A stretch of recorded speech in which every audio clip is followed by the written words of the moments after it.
que estar acá en la iglesia. Amén. Así que agradecemos al Señor. Ya vamos bien avanzados en el Evangelio de Marcos. Hoy día nos toca estudiar Marcos capítulo 14. Amén. Hoy día entramos a ver lo que es la pasión y muerte de nuestro Señor, parte número 1. Amén. Estoy en inglés hoy día, así que cuidado cuando parte número 1. Amén. La pasión y muerte de nuestro Señor. Así que abra su Biblia, Evangelio de Marcos capítulo 14. Dice así la palabra del Señor: faltaban 2 días para la Pascua y la fiesta de los panes sin levadura, y con engaño los principales sacerdotes y los escribas buscaban cómo prender y matar a Jesús. Pero decían: no durante la fiesta, no sea que haya un tumulto del pueblo. Amén. Bien. Desde el inicio, mis queridos hermanos, del ministerio de Cristo, siempre los líderes religiosos se opusieron, ¿cierto?, a la predicación y lo que fue la administración de nuestro Señor Jesucristo. ¿Ya? Ellos, desde que Cristo empezó a iniciar su ministerio predicando el Evangelio con señales, con milagros, ellos se opusieron y siempre le buscaban algo con lo cual poder criticarle, con lo cual poder desacreditarle, con lo cual poder atacarle. De hecho, hace un par de semanas atrás estuvimos viendo todos los ataques que formulaban los líderes religiosos con tal de cazar alguna palabra de Cristo para poder llevarle a juicio. Al Señor, hermano, durante su ministerio lo acusaron de muchas cosas. Lo acusaron, por ejemplo, de que él hacía milagros por obra de Satanás, ¿cierto? Cometiendo así la blasfemia contra el Espíritu Santo.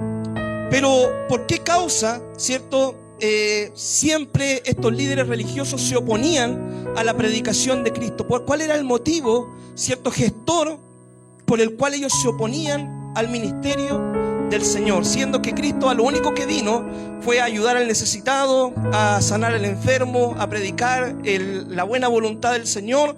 Pero ¿por qué se oponían al ministerio del Señor? Y bueno, la Biblia declara, ¿cierto?, de que los líderes religiosos se oponían a la predicación de Jesús. Porque el Señor con su predicación confrontaba el estilo de vida que ellos llevaban. Cuando Cristo predicaba, hermano, la palabra, el Señor hablaba las cosas tal cual eran, ¿ya? Y Él, cuando enseñaba y decía y criticaba muchas veces el accionar, las actitudes que tenían los líderes políticos, a ellos no les gustaba, ¿cierto?, la predicación confrontativa, ¿cierto?, que el Señor realizaba y donde los llamaba a un arrepentimiento. El Señor en sus predicaciones fue muy duro muchas veces. Y muchas veces los llamó hipócritas, muchas veces los llamó sepulcros blanqueados, muchas veces los llamó personas que predicaban y que no hacían lo que predicaban. En una ocasión el Señor dijo: en la cátedra de Moisés se sientan los escribas y fariseos, hagan todo lo que le dicen, pero no hagan conforme a sus obras, porque ellos dicen y no practican lo que predican. Entonces ese era un motivo. El segundo motivo por el cual, ¿cierto?, los líderes religiosos no recibieron el ministerio de Cristo fue por el éxito ministerial que tenía el Señor. Cuando Cristo empieza su ministerio, dice que las multitudes se amontonaban a seguir al Señor. Y eso no había pasado en el ministerio de ellos. Ellos tenían sus rabinos, tenían sus personas de influencia, ¿cierto? Pero nunca había habido un despertar tan grande entre la multitud de seguir a un maestro religioso. Y esto causó celo, ¿cierto?, en aquellos líderes. Y ese fue también uno de los motivos por los cuales ellos se levantaron contra el ministerio del Señor. Otra cosa fue porque ellos no comprendían la misión y el ministerio de Cristo. Cristo, hermano, vino a libertarnos de un yugo más grande que un yugo político o que un yugo, ¿cierto?, económico o cualquier otra situación. El Señor vino a libertarnos del yugo del pecado. El Señor ese yugo vino a quitar, pero ellos esperaban un Mesías político. Ellos esperaban un Mesías guerrero, un Mesías, ¿cierto?, que liberara al pueblo de Israel de la esclavitud, ¿cierto?, de la opresión, de los romanos, y que llevara al pueblo de Israel a la cúspide entre las naciones. Entonces no comprendieron el ministerio del Señor Jesucristo. Y estos son los 3 grandes motivos por los cuales ellos se opusieron, ¿cierto?, a este ministerio de nuestro Señor. Sigamos adelante. Jesús declara, ¿cierto?, que desde el corazón del hombre sale lo malo. Desde el corazón del hombre sale el adulterio, el engaño, los homicidios, las maldades, ¿cierto? Sale todo lo malo desde el corazón del hombre. Y nosotros podemos ver, ¿cierto?, que estos líderes tramaron con engaño el arrestar a Jesús para poder no solamente tenerlo preso durante la fiesta, sino liquidar su vida con engaño. Esto nos muestra, mis queridos hermanos, cuán equivocados pueden estar los líderes, ¿cierto?, religiosos, si no entienden los propósitos del Señor. Amén. Dios había colocado en el pueblo de Israel a los líderes religiosos, los sacerdotes, los escribas, los fariseos. Ellos conocían la ley, conocían la palabra, ellos sabían quién era Dios. Pero acá la Biblia nos presenta cuán desviado puede estar un líder religioso si no está alineado con los propósitos del Señor. Entonces el desafío para nosotros, mis queridos hermanos, es no tan solamente conocer la Biblia, no tan solamente saber la palabra, sino alinearnos a la voluntad del Señor. Dios había hablado muchas veces que vendría su Mesías, pero cuando el Mesías vino, los líderes no lo recibieron porque no quisieron, ¿cierto?, darle su oportunidad, por así decirlo, al Mesías para que Él viniera a instalar su reino mesiánico, sino que se opusieron a su Mesías. No tan solo se opusieron, sino que tramaron quitarle la vida al Mesías, no dándose cuenta de que con esa actitud estaban trabajando, en vez de para el bando de Dios, estaban trabajando para el bando del enemigo. Entonces esto nos muestra a nosotros, ¿cierto? Y es un desafío para cada uno de nosotros el no desviarnos del propósito del Señor. Nosotros, mis queridos hermanos, podemos conocer la Biblia, podemos conocer la palabra, podemos saber la voluntad del Señor, pero nuestro corazón debe estar alineado con la palabra y la voluntad del Señor, con los propósitos del Señor. Por ejemplo, en la Biblia nosotros encontramos el caso de Saúl. Dios había levantado al rey Saúl, ¿cierto?, como el ungido de Jehová, para que él reinara sobre el pueblo de Israel. Pero Saúl, al ser ungido, ¿cierto?, al estar en un puesto de autoridad, al tener todo para poder gobernar al pueblo de Israel, no alineó su corazón a la voluntad del Señor. Y finalmente usted conoce la historia, todo lo que él hizo, ¿cierto?, en contra de David y en contra, ¿cierto?, de aquellos que apoyaron a David. Y esto nos muestra, nos grafica que cuando una persona no está alineada al propósito del Señor puede cometer muchos errores. Amén. Y Dios nos libre de eso. ¿Ya? Sigamos adelante. El arresto, ¿cierto? Ellos se pusieron de acuerdo y el arresto decía que debía ser previo a la Pascua. Faltaban 2 días para que se celebrara la Pascua. Entonces esto nos habla de que ellos se juntaron con engaño, ¿cierto?, a planificar, ¿cierto?, de una forma, hermano, diabólica, por así decirlo. Dice la palabra del Señor en el libro de Santiago que la sabiduría de este mundo es animal, terrenal y diabólica.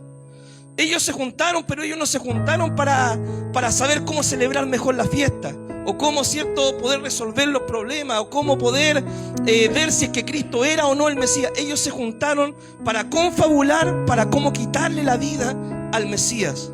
Entonces, mi hermano, esto nos habla de una estratagema, de una planificación que no era guiada por el Señor, sino que ellos estaban siendo guiados, ¿cierto?, por el enemigo y no por el Espíritu de Dios.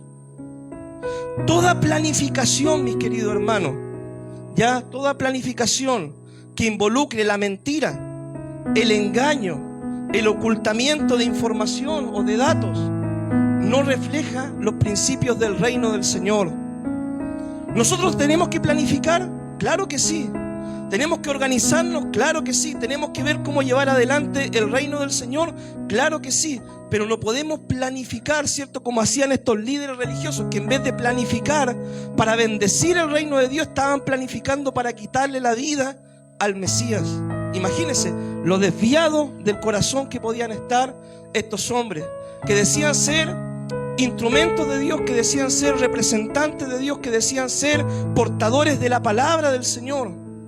¿Yo por qué, hermano, le comparto esto? Porque hoy en día existen muchas personas ya que son pastores, predicadores o líderes que al no estar alineados con la voluntad del Señor, en vez de trabajar para extender el reino de Dios, trabajan como si el enemigo lo utilizara en contra del reino del Señor.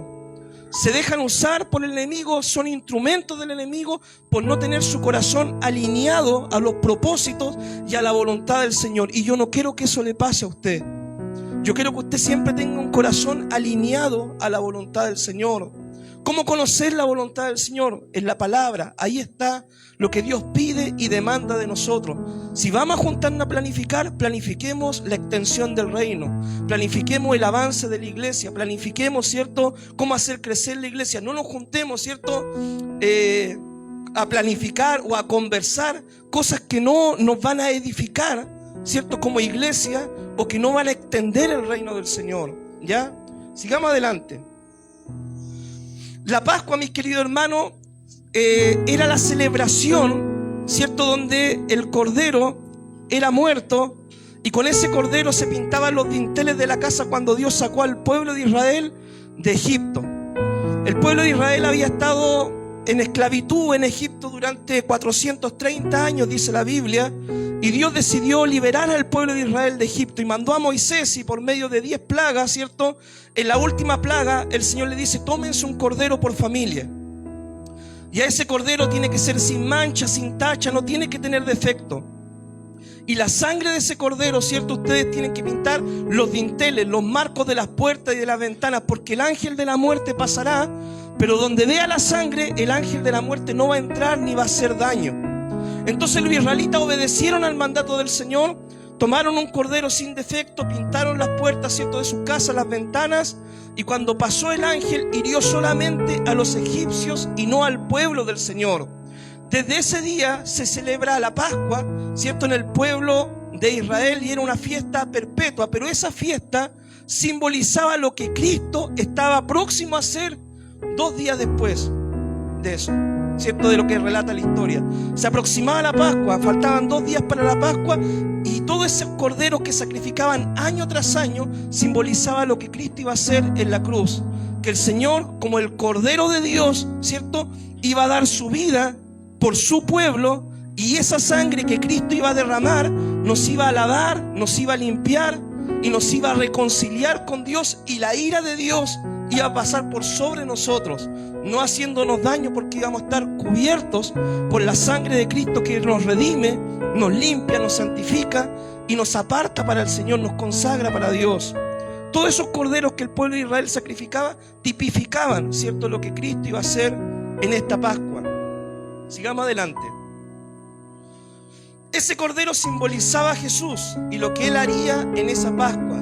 Jesús, como el Cordero de Dios, entregaría su vida por toda la humanidad. Su sangre nos iba a limpiar de todo pecado y nos iba a reconciliar con Dios nuestro Padre. Amén. Y esa sangre todavía está vigente hoy en día, mi hermano. Ese sacrificio todavía está vigente el día de hoy. Y ese sacrificio todavía está disponible para todo aquel que quiera recibir a Cristo como su Señor y Salvador. Amén. Si usted aún no tiene una relación con el Señor, si usted quizás se ha apartado de los caminos del Señor, o si usted por su pecado siente que está alejado del Señor, aún esa sangre está vigente para lavarnos, para limpiarnos, para santificarnos, para redimirnos y para volvernos hijos del Señor. Y basta solamente abrir el corazón y recibir lo que Cristo hizo, ¿cierto?, hace más de 2000 años atrás, que Él dio su vida por usted y por mí, para que nosotros pasáramos una eternidad con el Señor y no una eternidad en condenación. Sigamos adelante. Bien, veamos, ¿cierto?, la historia número 2. Jesús es ungido en Betania. Versículo 3, 14:3 dice: estando él en Betania, sentado a la mesa de casa de Simón el leproso, vino una mujer con un frasco de alabastro de perfume muy costoso, de nardo puro, y rompió el frasco y lo derramó sobre la cabeza de Jesús. Pero algunos que estaban indignados se decían unos a otros: ¿para qué se ha hecho este desperdicio de perfume? Porque este perfume podría haberse vendido por más de 300 denarios y el dinero haberse dado a los pobres. Y la reprendían.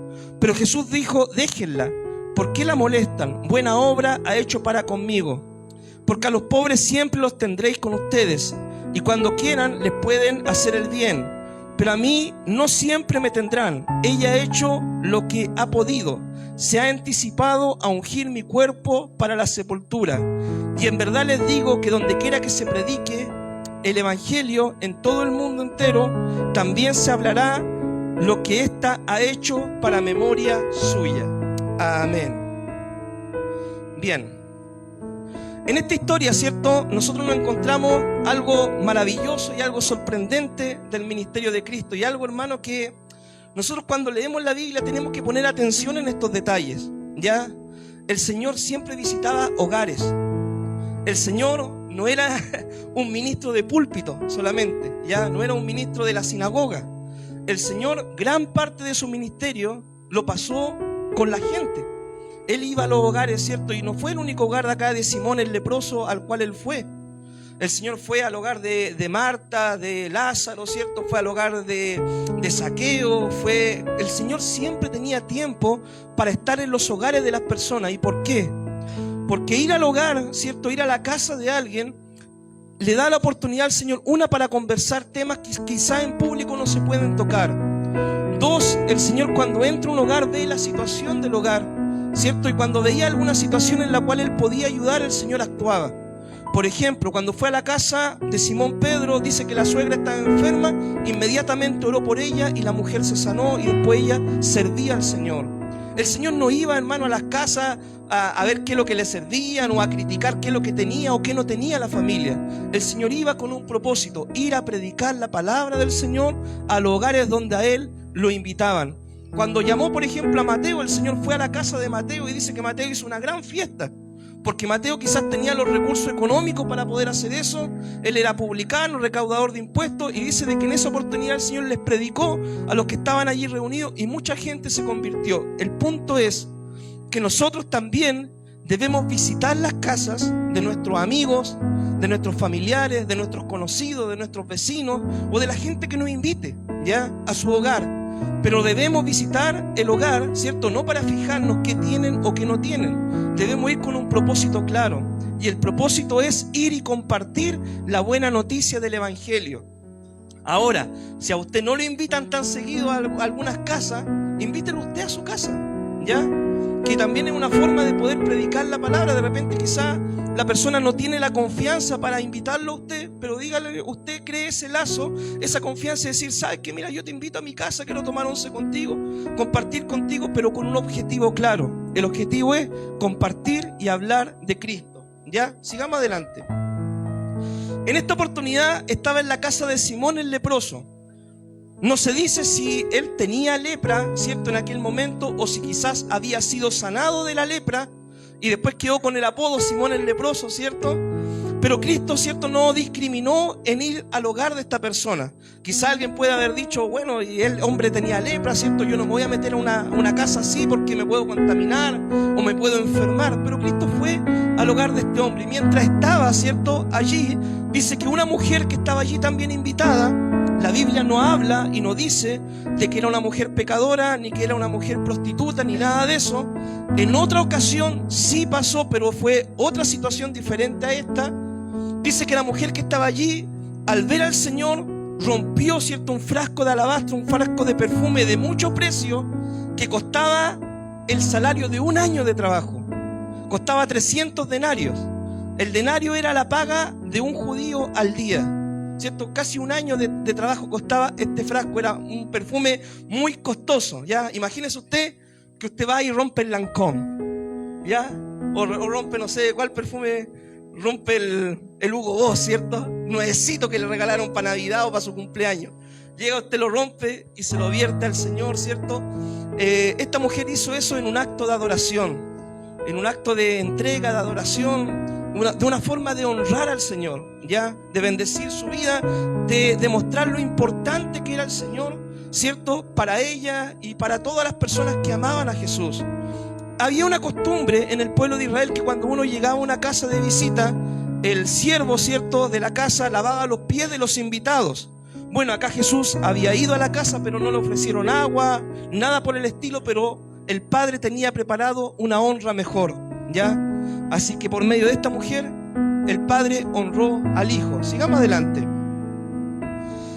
Dice la Biblia que algunos criticaron, ¿cierto?, el accionar de esta mujer con el pretexto de que ese dinero podría haberse ocupado para ayudar a los pobres. Pero el Señor, ¿verdad?, no se asustó con esto, ni dijo, no, tienen razón, discípulos, ¿cierto?, esto podría haberse vendido y dado a los pobres, sino que el Señor dijo, no molesten a esta mujer, y respaldó el acto de adoración, el acto devocional que esta mujer hizo para con él, ¿ya?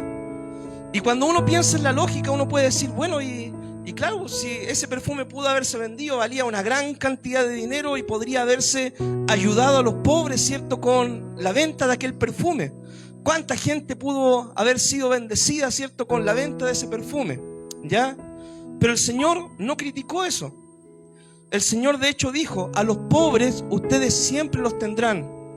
Y esta es una respuesta a algún sector político que cree de que algún día va a dejar de existir los pobres. No, el Señor dijo, los pobres siempre van a estar. Y cuando quieran, ustedes le van a poder hacer el bien. Pero a mí no siempre me tendréis, dijo Jesús. Entonces lo que hizo esta mujer fue un acto de adoración porque Cristo estaba allí. Sigamos adelante. Jesús declaró que a los pobres siempre iban a estar y cuando quisiéramos los podíamos ayudar. Nosotros debemos entender que con nuestros recursos, con los recursos que Dios nos permite tener, debemos honrar a Dios, ayudar a los necesitados y además sustentar a nuestra familia.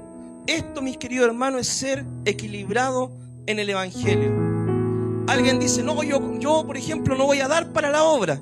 Yo porque mi ofrenda, mi dador, mi diezmo, todo yo se lo voy a dar a los pobres. Ese es un mal concepto, ¿ya?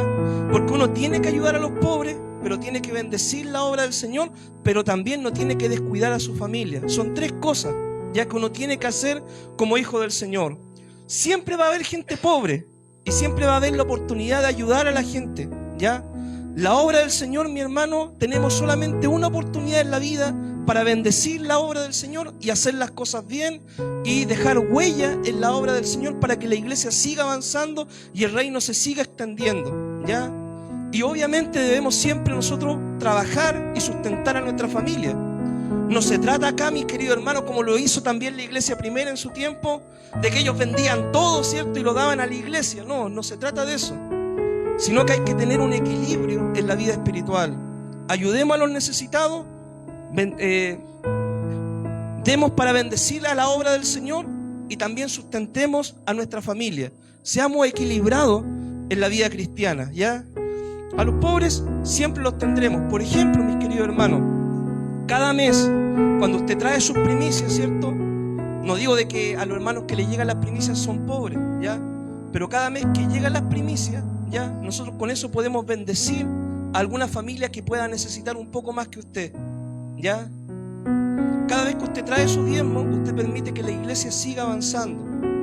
Y cada vez que usted se gana el pan con el sudor de su frente, usted está cumpliendo un mandato bíblico en el cual Dios dijo que Él iba a proveer para su casa y su familia con el sudor de su frente. Amén. Sigamos adelante. Bien, veamos la traición de Judas ahora. Versículo 10 dice: estando Judas, entonces Judas Iscariote, que era uno de los 12 discípulos, fue a los principales sacerdotes para entregarles a Jesús. Cuando ellos lo oyeron, se alegraron y prometieron darle dinero. Y él buscaba cómo entregar a Jesús en un momento oportuno. Amén. Bien. ¿Quién era este Judas? Judas, mi querido hermano, pertenecía al grupo de los 12 apóstoles, ¿ya? Judas había sido escogido directamente por el Señor para pertenecer a este grupo, ser parte de su ministerio, ser uno de aquellos hombres en los cuales el Señor iba a invertir su vida para que después Él se encargara de predicar el Evangelio. Sigamos adelante. Judas además ejercía un cargo de importancia dentro del grupo, era el tesorero ya del grupo. Fue comisionado, mi querido hermano, Judas para predicar y para hacer milagros también. Cuando el Señor comisionó a los 12 apóstoles, dice, le dio autoridad para ir y predicar y hacer milagros y sanidades. Judas, mis queridos hermanos, vio cosas sobrenaturales y oyó la enseñanza de Cristo de primera mano. Él no es que lo discipuló a algún otro apóstol o algún otro maestro, no. Él oyó al Señor de primera mano, de forma directa. Pero Judas traicionó al Señor por dinero. Después, ¿cierto?, cuando vio de que Cristo no solamente iba a ser arrestado, sino muerto, se arrepintió, entre comillas, y devolvió el dinero, pero su arrepentimiento fue totalmente superficial, porque después fue, dice la Biblia, y se ahorcó, ¿ya? Y así Judas pasó a estar una eternidad separado del Señor. Acá no existe, mis queridos hermanos, eso de que Judas se arrepintió y que como era creyente, el suicidio de un creyente se va al cielo. No, hermano, eso es una mentira y es una fábula, ¿ya? Cuando una persona, como Judas, ¿cierto?, traiciona el Evangelio, decide traicionar a Jesús, sus principios bíblicos, caer en apostasía y además comete un acto como este, ¿cierto?, es una persona que va a pasar una eternidad sin el Señor, ¿ya? Porque por ahí hay algunos predicadores que dicen, no, de que cuando Cristo, ¿cierto?, murió en la cruz y fue ahí al Seol, se aparece Judas y le dio una segunda oportunidad. Eso no es así, ¿ya? Y yo quiero que usted eso también lo entienda y lo tenga claro. Sigamos adelante. No basta, mis queridos hermanos, el ejemplo de Judas nos dice que no basta con ser miembro de una iglesia, no basta con ser bautizado, no basta con haber aceptado a Jesús alguna vez en la vida. Es necesario tener una verdadera relación con el Señor y es necesario nacer de nuevo para entrar al reino de los cielos. ¿Qué es lo que falló en el proceso de Judas? ¿Usted cree que falló el maestro? ¿Usted cree que falló la enseñanza? ¿Usted cree de que el Señor no le dio ejemplo de cómo vivir el Evangelio? ¿Usted cree que el Señor le dio motivo a Judas para cuestionarlo, para criticarlo? ¿Que el Señor quizás vivía una doble vida y por eso Judas se apartó del Evangelio? Claro que no, ¿ya? Y esa es la pregunta que debemos hacernos nosotros en el día de hoy, cuando hay cristianos que muchas veces se apartan del Evangelio, oyendo buena enseñanza, predicándole el Evangelio correctamente, teniendo a pastores que son ejemplos, ¿cierto?, para ellos, no cayendo en pecado, por así decirlo, que desacreditan el Evangelio. Pero aún así hay muchos cristianos que caen en apostasía, se van de la iglesia, se apartan de los caminos del Señor, teniendo buenos maestros, buenos pastores, buenos líderes, buenos hermanos en la congregación, teniendo una buena enseñanza en la iglesia. El problema, mis queridos hermanos, es que Judas fracasó teniendo el mejor pastor, teniendo la mejor enseñanza, perteneciendo al mejor ministerio. No porque fallara el ministerio ni el ministro, que era Cristo. Judas falló porque tenía un problema en el corazón. Judas falló porque él era inconstante y él era inconsecuente con el estilo de vida que Cristo le demandaba. Dice la palabra que él, siendo tesorero, hurtaba escondidas, ¿cierto?, de la bolsa. Quizás viendo milagros, viendo cosas sobrenaturales, él nunca se terminó de convencer que este Cristo al cual él seguía era real. Quizás, ¿cierto?, él cuando siguió al maestro pensaba de que el Señor iba a ser este líder mesías político que iba a llevar a Israel a la cúspide, y cuando vio que el Señor tenía otro propósito, un propósito más espiritual que el de darle a ellos puestos políticos o riquezas materiales, quizás se desilusionó del Evangelio y por eso decidió traicionar al Señor. Hoy en día hay muchos cristianos, mis queridos hermanos, que se apartan de los caminos del Señor por no tener las cosas claras. No porque en la iglesia se dé una mala enseñanza o una mala formación o porque se les dé un mal ejemplo, sino porque en su corazón no han decidido realmente confiar en Jesucristo como su Señor y Salvador. No han entendido realmente el plan de salvación. Están dentro de una iglesia pero no han nacido de nuevo. Eso es lo que pasa porque muchos se apartan de los caminos del Señor. Cuando uno, hermano, tiene las cosas claras, uno puede vivir muchas situaciones. Uno puede ver muchas cosas, pero nada lo separará del amor de Cristo. Y yo le animo, mi hermano, a profundizar en su vida espiritual. Porque aunque caiga yo, o aunque caiga cualquiera de los hermanos, o aunque cayera el que sea, mis queridos hermanos, si usted tiene las cosas claras, usted va a perseverar, porque usted no siga al hombre, usted siga al Señor. En cuanto a mí, yo procuraré dar un buen ejemplo siempre del Evangelio, porque yo realmente creo en el Evangelio. Si no, no estaría acá, por hermano. Ya hay tantos lugares para estar. ¿Qué voy a estar metido en una iglesia si no creyera en lo que predico? Ya el Señor me sacó de lo vil y de lo despreciado para ser un pastor. Yo era como los egipcios, ¿cierto? Para mí era abominación una iglesia o ser pastor de ovejas. Pero porque Cristo hizo un cambio en mi vida y conocí al Señor, estoy acá el día de hoy. O si no, no estaría perdiendo mi tiempo, mi hermano. ¿Ya? Pero eso usted tiene que tenerlo claro en su vida. Porque en el caminar quizás puede ver muchas cosas, ¿ya? Puede ver no los mejores ejemplos como el que dio el Señor, pero eso no es excusa para apartarse de los caminos del Señor. Porque la salvación, mis queridos hermanos, es personal. Ya, es personal. Si usted cree en el Señor y cree en el Evangelio, usted va a perseverar hasta el fin, creciendo, madurando, siendo constante, siendo consecuente con lo que cree, con lo que predica, sirviendo al Señor siempre. Pueden haber minutos en su vida espiritual que tenga hartas pruebas, dificultades y todo el tema, y de repente se sienta medio fatigado, cansado y todo el tema. Sí, puede pasar eso, porque todos somos humanos y nos podemos cansar. Pero el creyente, ¿cierto? El Hijo del Señor, después de ese valle de sombra y de muerte, después uno sube a la montaña y sigue adelante caminando con el Señor. Amén. Sigamos adelante. Los pequeños pecados, mi hermano, que no son arreglados, pueden llevar a un creyente a la apostasía. Ser líder no significa que una persona no pueda caer de la gracia, ¿ya? Judas es un ejemplo de esto. Judas quizás nunca él pensó en traicionar al Señor, llegar hasta ese punto. Pero Judas de repente vio la bolsa, ¿cierto? Y dijo, ¿qué son 2 monedas menos, ¿cierto? No es nada, sacarle un pelo al güey, ¿no? ¿Cierto? Después al otro día vio, ¿qué son 3 monedas menos? Nada. Y ahí Judas, ¿cierto? Empezó a jugar con el pecado. Empezó a jugar tanto con el pecado que el pecado, hermano, ¿qué es lo que produce? A uno le quita la sensibilidad, ¿ya? Quita la sensibilidad. Y por eso, hermano, no es extraño que de repente ocurra de que hayan pastores o líderes o predicadores o gente que de repente predican muy bien desde un púlpito y después se sabe que caen en tremendos pecados. ¿Por qué? Porque juegan tanto con lo santo y con el pecado que van perdiendo la sensibilidad de las cosas sagradas del Señor. Mire, cuando usted empezó en los caminos del Señor, usted se subía a este púlpito y ¿cómo era? Quizás le llegaban a temblar las cañuelas, ¿sí o no? Usted se subía y ¡ay, Dios mío! Y ¡ay, cómo lo hago! Y usted oraba 1 hora y se preparaba y todo el tema. Pero después quizás fue pasando el tiempo, ¿cierto?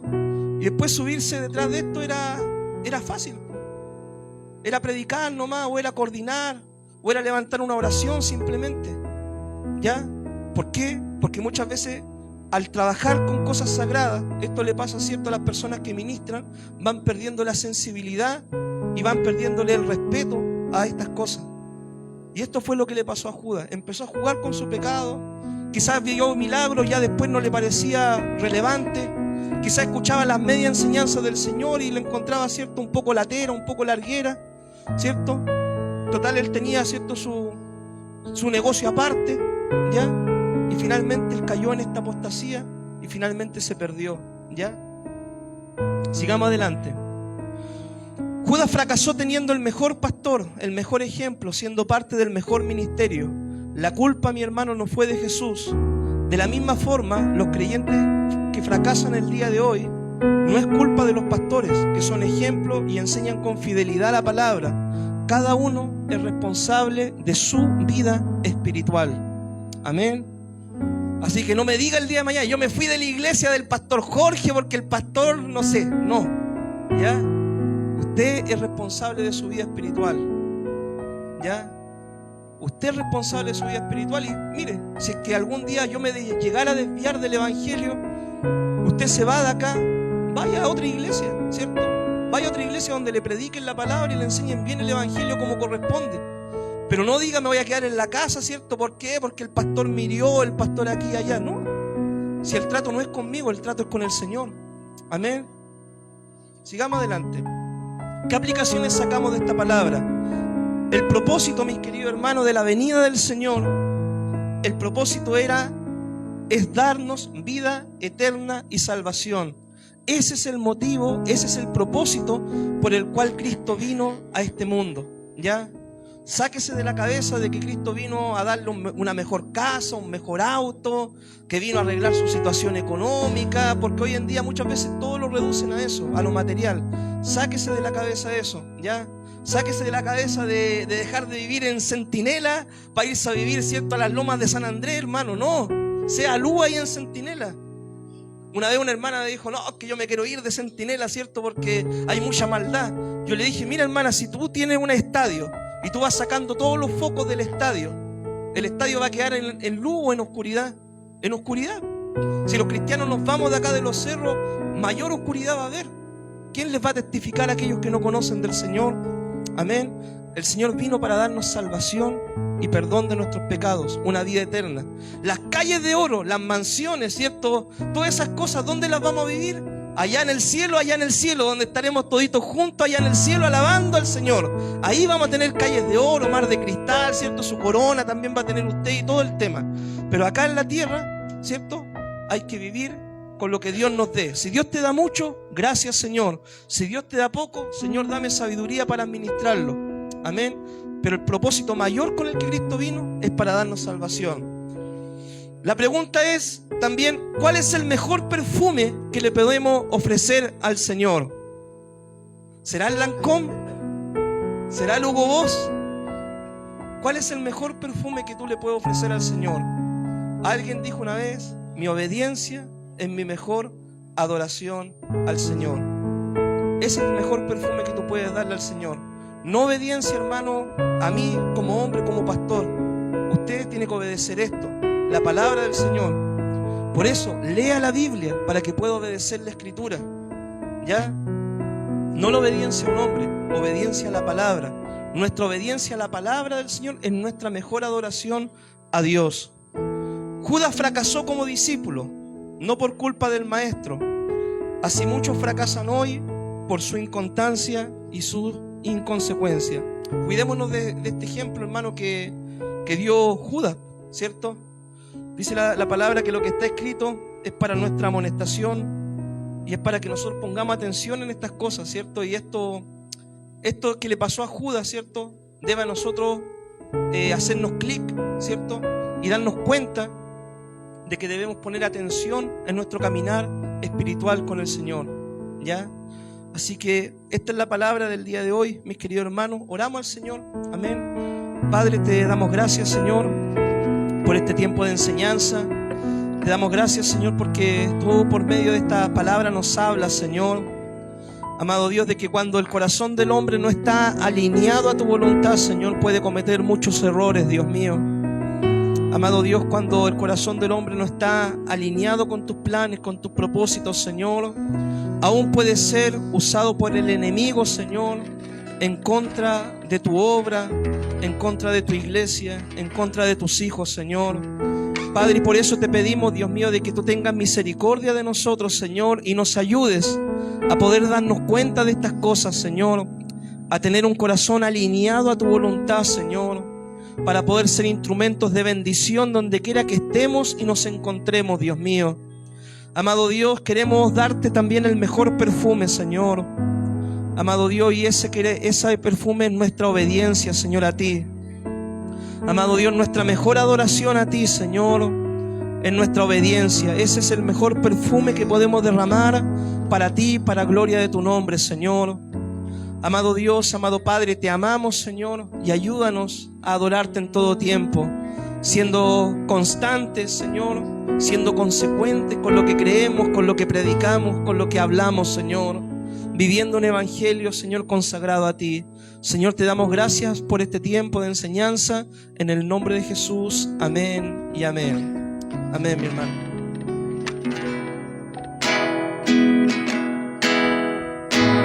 Quiero entregar